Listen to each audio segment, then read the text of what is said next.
శ్రీ మహాగణాధిపతయే నమః, శ్రీమాత్రే నమః. మాచిరాజ్ భక్తి ప్రేక్షకులందరికీ నమస్కారం. ఈనాటి దినఫలం కార్యక్రమంలో ముందుగా నేటి పంచాంగ వివరాలు పరిశీలిద్దాం.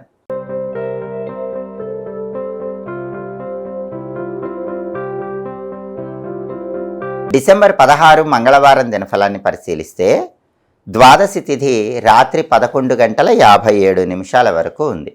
స్వాతి నక్షత్రం మధ్యాహ్నం 2:09 వరకు ఉంది. ఆ తర్వాత విశాఖ నక్షత్రం వచ్చింది. మంగళవారం స్వాతి నక్షత్రంతో కలిసి వస్తే ధ్వజయోగం ఉంటుంది. ఈ ధ్వజయోగం కార్యసిద్ధిని కలిగింపజేస్తుంది. అంటే ఎవరైనా సరే మధ్యాహ్నం 2:09 లోపు ముఖ్యమైన పని మీద బయటకు వెళ్ళినా, ముఖ్యమైన ప్రయాణాలు చేసినా ప్రయాణాలు విజయవంతమవుతాయి, పనుల్లో కూడా విజయం చేకూరుతుంది. అలాగే మధ్యాహ్నం 2:09 తర్వాత విశాఖ నక్షత్రం వచ్చింది. మంగళవారం విశాఖ నక్షత్రంతో కలిసి వస్తే శ్రీవత్స యోగం ఉంటుంది.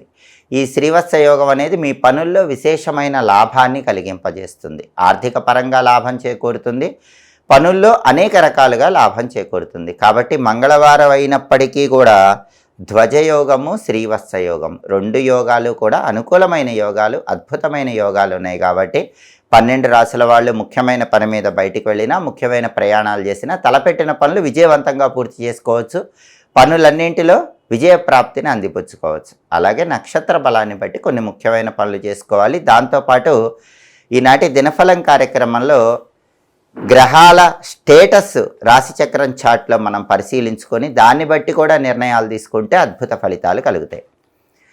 గ్రహాల సంచారం ఎలా ఉంది, ఈరోజు గ్రహాల స్టేటస్ రాశిచక్రం చార్ట్లో ఎలా ఉంది అనే విషయాన్ని పరిశీలిస్తే ప్రధానంగా మంగళవారానికి అధిపతి అయినటువంటి కుజుడు ధనుస్సు రాశిలో గురువు ఇంట్లో మిత్రక్షేత్రంలో ఉన్నాడు. కుజుడు మిత్రక్షేత్రంలో ఉన్నాడు కాబట్టి భూములు, గృహాలు, స్థలాలు, పొలాలు ఇలాంటివి కొనటము, అమ్మటము వీటికి సంబంధించిన ముఖ్యమైన చర్చలు చేయడానికి బలం ఉంది. కానీ రిజిస్ట్రేషన్లు మాత్రం మంగళవారం చేసుకోకూడదు. ప్రాపర్టీ రిజిస్ట్రేషన్లు మంగళవారం చేయకూడదు.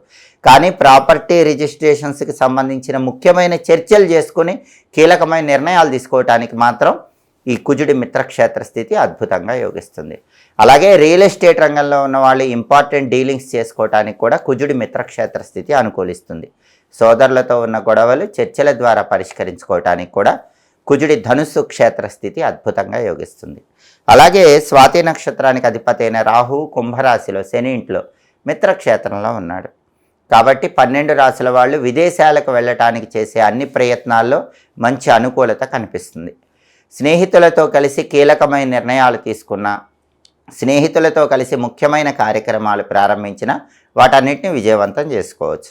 అదేవిధంగా విశాఖ నక్షత్రానికి అధిపతి అయిన గురువు మాత్రం మిథున రాశిలో అంటే బుధుడి ఇంట్లో అంటే శత్రువు ఇంట్లో ఉన్నాడు. కాబట్టి సాంఘిక కార్యక్రమాలు, సేవా కార్యక్రమాలు ఇలాంటివి నిర్వహించే వాళ్ళు మాత్రం ఏదైనా నిర్ణయం తీసుకునేటప్పుడు ఈ సాంఘిక కార్యక్రమాలు, సేవా కార్యక్రమాల్లో 1కి 10 సార్లు ఆలోచించి నిర్ణయాలు తీసుకోవాలి. దాంతోపాటుగా డబ్బు ఖర్చు విషయంలో కూడా సేవా కార్యక్రమాలు, సాంఘిక కార్యక్రమాల్లో ఆలోచించి డబ్బు ఖర్చు చేయాలి. అదేవిధంగా నక్షత్ర బలాన్ని బట్టి కొన్ని ముఖ్యమైన పనులు చేసుకోవచ్చు. స్వాతి నక్షత్రం మధ్యాహ్నం 2:09 వరకు ఉంది. స్వాతి నక్షత్రం ఉన్న సమయంలో ఎవరైనా నామకరణం కార్యక్రమము, అదేవిధంగా అన్నప్రాసన కార్యక్రమము ఇటువంటి కార్యక్రమాలు చేసుకోవచ్చు. అలాగే జ్యోతిష శాస్త్రానికి సంబంధించినటువంటి విద్యలు నేర్చుకోవటానికి కూడా ఈ స్వాతి నక్షత్రం అనేది అనుకూలిస్తుంది. కంప్యూటర్ కోచింగ్ సెంటర్స్లో జాయిన్ అవడానికి కూడా స్వాతి మంచి నక్షత్రం. సంగీత విద్యలు, మ్యూజికల్ ఇన్స్ట్రుమెంట్స్ ఇలాంటివి నేర్చుకోవటానికి ఈ నక్షత్రం మంచిది. వ్యవసాయదారులు వ్యవసాయానికి సంబంధించిన ముఖ్యమైన పనులు కూడా చేసుకోవచ్చు. మధ్యాహ్నం 2:09 లోపు ఈ పనులు చేసుకోవచ్చు. మధ్యాహ్నం 2:09 తర్వాత విశాఖ నక్షత్రం వచ్చింది. విశాఖ నక్షత్రం ఉన్నప్పుడు ఎవరైనా కోర్టు సంబంధమైన వ్యవహారాలు నిర్వహించుకుంటే మంచిది. మంగళవారం అంటేనే కోర్టు వ్యవహారాలకు అనుకూలమైన వాళ్ళం. అందులోనూ విశాఖ నక్షత్రం అనేది వచ్చింది కాబట్టి మధ్యాహ్నం 2:09 తర్వాత ఎవరైనా కోర్టు పరంగా కీలకమైన వ్యవహారాలు, లాయర్లతో చర్చించటానికి, కోర్టు పరంగా కీలకమైన నిర్ణయాలు తీసుకోవటానికి విశాఖ నక్షత్రంతో కూడిన మంగళవారం చాలా అద్భుతంగా సహకరిస్తుంది. అలాగే కొంతమంది భూగర్భ నిధుల గురించి తెలుసుకునే ప్రయత్నాలు చేస్తూ ఉంటారు. ఆ భూగర్భ నిధి నిక్షేపాల గురించి తెలుసుకునే ప్రయత్నాలకు విశాఖ నక్షత్రం మంచిది. అలాగే పెయింటింగ్ రిలేటెడ్ కోర్సుల్లోకి వెళ్ళటానికి కూడా విశాఖ మంచి నక్షత్రం. అలాగే వ్యాపారంలో ఇంపార్టెంట్ ట్రాన్సాక్షన్స్ చేయడానికి కూడా విశాఖ నక్షత్రం అనుకూలిస్తుంది. ఒక్కొక్కసారి చెడు చేసైనా సరే ఎదుటి వాళ్ళ మీద విజయం సాధించాల్సిన పరిస్థితులు వస్తాయి. అంటే మంచి కోసం చెడు చేయాల్సి వస్తుంది. అలా మంచి కోసం చెడైనా సరే చేసి విజయం సాధించడానికి చేసే ప్రయత్నాలకు విశాఖ నక్షత్రం అనుకూలిస్తుంది. నక్షత్ర బలాన్ని బట్టి ఈ ముఖ్యమైన పనులన్నీ చేసుకోవచ్చు. అలాగే ఈనాటి దినఫలం కార్యక్రమంలో 12 రాశుల వాళ్ళ రాశి ఫలితాలు ఎలా ఉన్నాయో ఇప్పుడు మనం పరిశీలిద్దాం. ముందుగా మేషరాశి. మేషరాశి వాళ్ళకి ఈరోజు ప్రతి వ్యవహారంలో కూడా చిన్న చిన్న సమస్యలు ఎదురవుతూ ఉంటాయి. అయినప్పటికీ మీ తెలివితేటలతో ఆ సమస్యలు అంతిమంగా పరిష్కరించుకుంటారు. వృత్తిపరంగా సామాన్యమైన ధనలాభం ఉంటుంది. ఉద్యోగమైన వ్యాపారమైన ఎంతో కొంత ధనపరంగా మాత్రం ప్రయోజనాలు పొందగలుగుతారు. తదుపరి వృషభ రాశి. వృషభ రాశి వాళ్ళకి ఈరోజు వృధా ప్రయాణాలు ఎక్కువ కనిపిస్తున్నాయి. అనవసరంగా ప్రయాణాలు ఎక్కువ చేస్తూ ఉంటారు. బాగా అవసరమైతేనే ప్రయాణం చేయటం మంచిది. అలాగే ధనం కోసం రకరకాల మార్గాల్లో అన్వేషణ చేస్తారు. ఆ అన్వేషణ ఫలిస్తుంది. రకరకాల మార్గాల్లో ధనం సంపాదించడానికి చేసే ప్రయత్నాల్లో కూడా మంచి పురోభివృద్ధి కనిపిస్తుంది. తదుపరి మిథున్ రాశి. మిథున్ రాశి వాళ్ళకి ఈరోజు బుద్ధి చంచలత్వం ఉంటుంది. అంటే బుద్ధి అనేది పరిపరి విధాలు ఆలోచిస్తూ ఉంటుంది. స్థిరమైన ఆలోచన చేయండి. చంచలమైన బుద్ధిని అదుపులో ఉంచుకోండి. అలాగే కొద్దిగా అనారోగ్య భావనలు వెంటాడతాయి కాబట్టి ఆరోగ్యం పట్ల ప్రత్యేకమైన జాగ్రత్తలు తీసుకోవాలి. ఎవరైనా రుణం తీసుకోవలసి వస్తే మిథున్ రాశి వాళ్ళు పెద్ద మొత్తంలో కాకుండా చిన్న మొత్తంలో రుణం తీసుకునే ప్రయత్నం చేయటం మంచిది. తదుపరి కర్కాటక రాశి. కర్కాటక రాశి వాళ్ళకి ఈరోజు ప్రధానంగా వస్తువుల అమ్మకాలకు సంబంధించిన వ్యాపారాలు చేసే వాళ్ళకి బ్రహ్మాండంగా ఉంది. దానిలో లాభాలు ఎక్కువగా కనిపిస్తున్నాయి. అలాగే అప్పులు తీర్చడానికి చేసే ప్రయత్నాలు కూడా అనుకూలిస్తాయి. ఏదో ఒక విధంగా ధనం కలిసి వచ్చి రుణ బాధల నుంచి కర్కాటక రాశి వాళ్ళు సులభంగా బయటపడతారు. తదుపరి సింహరాశి. సింహరాశి వాళ్ళకి ఈరోజు విద్యారంగంలో మంచి విజయాలు కనిపిస్తున్నాయి. కాంపిటేటివ్ ఎగ్జామ్స్లో అద్భుతంగా రాణించగలుగుతారు. అలాగే దూర ప్రాంతాలకు ప్రయాణాలు చేస్తారు. ప్రయాణాలు దూర ప్రాంతాలకు చేసి మంచి ప్రయోజనాలు పొందే యోగం కూడా సింహరాశి వాళ్ళకి ఈరోజు ఉంది. తదుపరి కన్యారాశి. కన్యారాశి వాళ్ళకి ఈరోజు భోజన సౌఖ్యం ఉంది. బ్రహ్మాండమైన రుచికరమైన భోజనం స్వీకరించే యోగం కనిపిస్తోంది. అలాగే ఆరోగ్య ప్రాప్తి ఉంటుంది. అనారోగ్య భావనలు తొలగిపోతాయి.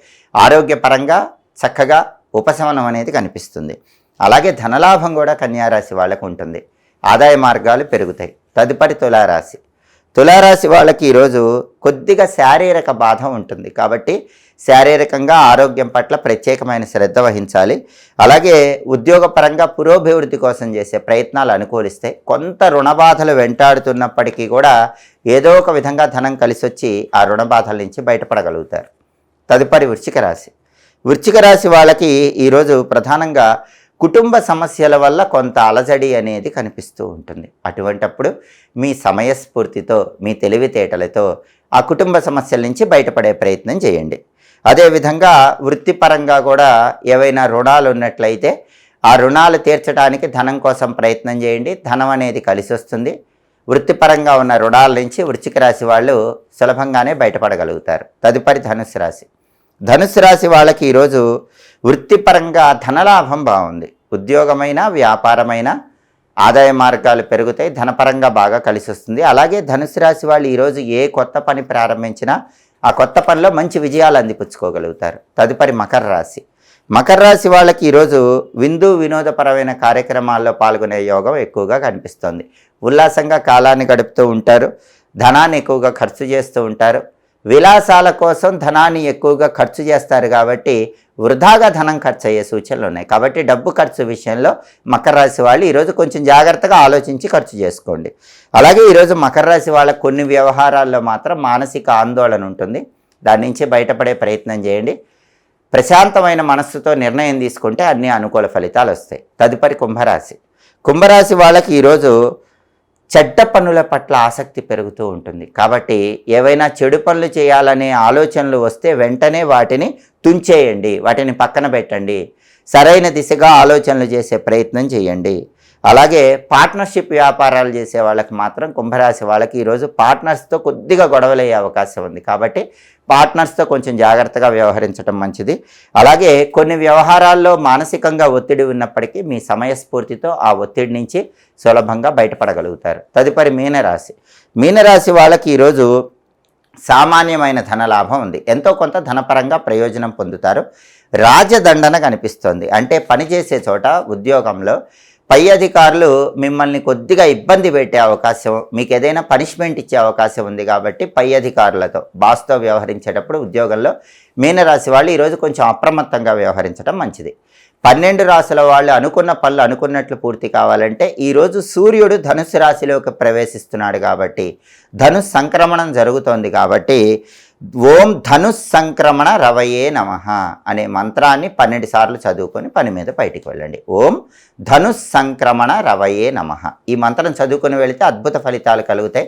ధనుర్మాసం విష్ణుమూర్తికి కూడా ఇష్టమైన మాసం కాబట్టి ఓం మధుసూదనాయ నమః అనే మంత్రం కూడా 21 సార్లు చదువుకొని వెళ్ళండి, అద్భుత ఫలితాలు కలుగుతాయి. కాబట్టి ఈరోజు చదువుకోవాల్సిన మంత్రాలు ఓం ధనుస్ సంక్రమణ రవయే నమః, ఓం మధుసూదనాయ నమః. ఈ 2 మంత్రాలు చదువుకొని వెళితే వృత్తిపరంగా మంచి పురోభివృద్ధి ఏర్పడుతుంది. అనుకున్న పనులు అనుకున్నట్లు పూర్తి చేసుకోవచ్చు.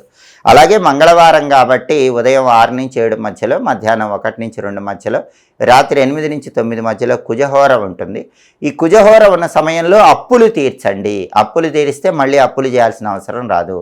కుజహోర ఉన్న సమయంలో సర్జరీలు చేయించుకుంటే 100% సర్జరీలు విజయవంతం అవుతాయి. కాబట్టి హోరాకాలాన్ని బట్టి ఈ ముఖ్యమైన పనులు చేసుకుంటే అన్ని రకాలుగా అనుకూల ఫలితాలు పొందవచ్చు. ఇవి ఈనాటి దినఫలం కార్యక్రమంలో ముఖ్యమైన అంశాలు. మళ్ళీ తదుపరి దినఫలం కార్యక్రమంలో తిరిగి కలుసుకుందాం. ప్రతిరోజు 12 రాశుల వాళ్ళు రాశి ఫలితాలు తెలుసుకోవాలనుకుంటున్నారా?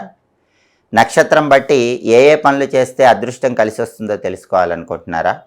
హోరాకాలం బట్టి పాటించాల్సిన విధుల గురించి తెలుసుకోవాలనుకుంటున్నారా?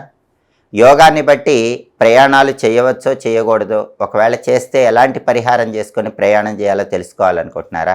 అయితే మా మాచిరాజ్ భక్తి ఛానల్ తప్పకుండా చూడండి. మా వీడియోస్ మీకు నచ్చినట్లయితే మా ఛానల్ లైక్ చేయండి, కామెంట్ చేయండి. మా ఛానల్ వీడియోస్ 10 మంది మిత్రులకు షేర్ చేయండి. మా ఛానల్ సబ్స్క్రైబ్ చేసుకోండి. పక్కన ఉన్న బెల్ సింబల్ నొక్కటం మాత్రం మర్చిపోకండి. సర్వే జనాః సుఖినో భవంతు. స్వస్తి.